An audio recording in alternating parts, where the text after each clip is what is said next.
Nu uitați de linkurile din descriere dacă vrei să-ți iei și tu Poco X5 Pro. Cam așa și putem să facem, ia uite, pac! Ia uite.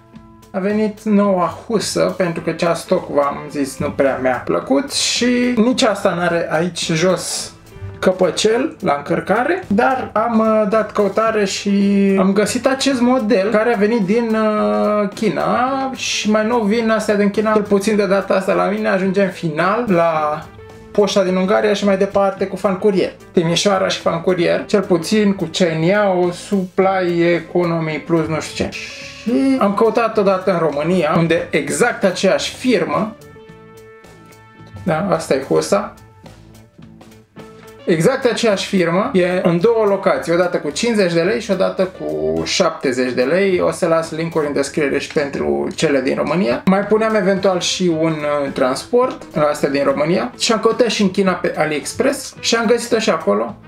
Și era ceva campanie în momentul ăla, nu pot să-mi explic, pentru că a venit la o incredibilă sumă de bani, un incredibil preț, fără taxe de transport, doar până în 1,70 lei, 1,65 lei, cam așa am plătit. Am vrut una carte, dar nu era carte să aibă și forma asta de rezistență și vizorul, pentru că, uite, are vizor.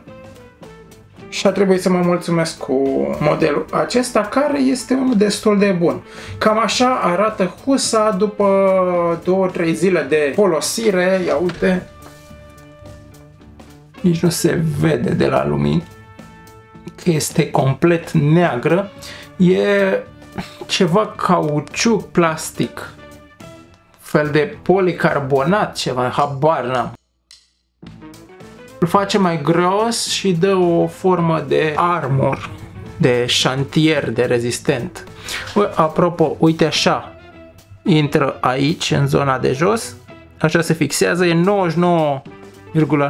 99,9% fixă. Aici nu știu pentru ce sunt găurile astea, probabil să pui șnur pe care nu l-am în parchet. Aici la amprente e un pic mai mare spațiul.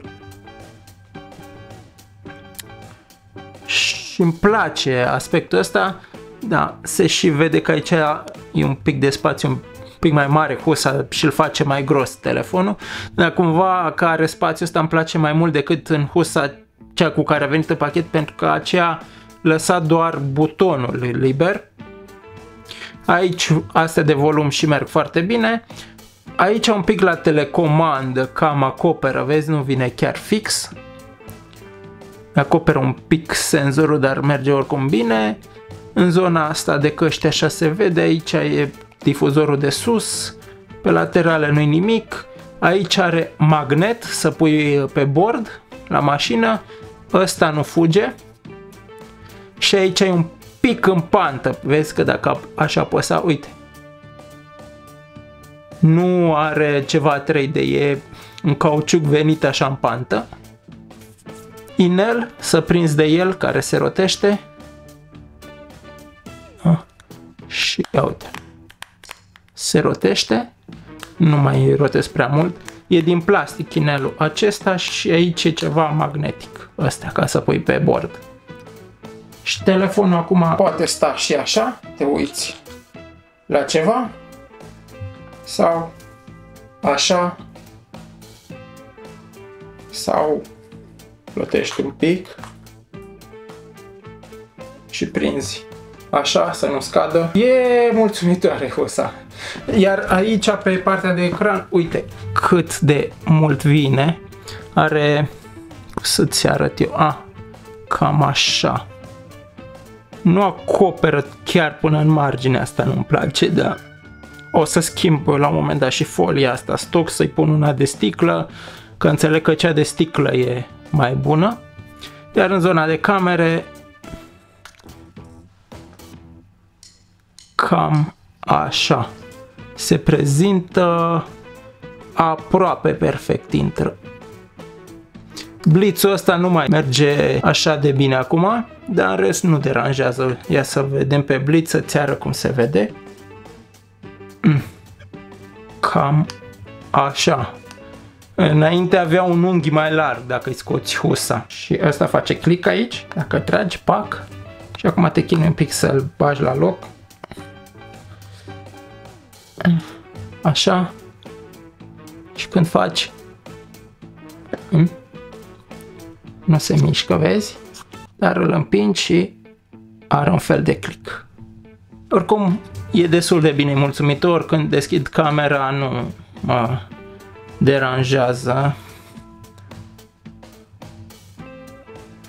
Uite, am dat și un pic mai în capăt, da? Mă văd bine. Fiind așa cumva încapsulat, un pic mai altfel față de cum ar fi fost cu cealaltă husă, sonorul se aude mult mai fain, mă mulțumește mai mult decât cu husa cealaltă. Eram dezamăgit un pic de efectul ăsta Dolby Atmos și stereo, care acum e mult mai plăcut având husa asta. E adevărat că mi-amplifică un pic mai mult difuzorul de aici și ăsta e un pic mai jos, dar când stau așa, când mi-l țin așa să ascult, nu se simte că unul e mai tare și unul e mai încet, doar când pui degetele. Acoperi aici sau acoperi aici îți dai seama. Însă cu husa asta vă zic, se aude mult mai fain. Cam asta e cu husa, o recomand să vedem cât ține, la 1,65 leu, 1,70 leu, link în descriere și pentru ea. Chiar n-ai ce să zici mai multe. Ăsta s-ar putea să se strice repede dacă îl tot freci. Asta de aici tot rotești și așa, s-ar putea să se strice repede. Și aici să vedem cât o să țină vizorul. În rest, n-am ce să comentez mai mult. Mai ai tendința asta să apeși aici ca să îți intri aici pe telecomandă mai bine, numai că dacă tot apeși o să-ți rupi telefonul în două. Și în zona aici de difuzor, uite, are și decupaj, dacă te uiți bine la aici unde răspunzi la alo. E foarte bine construită, doar că aș fi vrut să vin un pic până mai în jos. Dar în funcție de folia de sticlă pe care o să o pun, s-ar putea să deranjeze, s-ar putea să fie bine cum e husa asta. Îmi place, e mult mai fain și când tastez eu cum vin de pe Ulefone, care era cumva o formă de asta și mai gros, chiar e mai bine. Plus că și acum stă un pic mai sus, cred că în cazul în care îți scapă, n-aș vrea să-i dau drumul că cine știe ce se întâmplă, nu ți cade chiar așa pe ecran, știi, uite.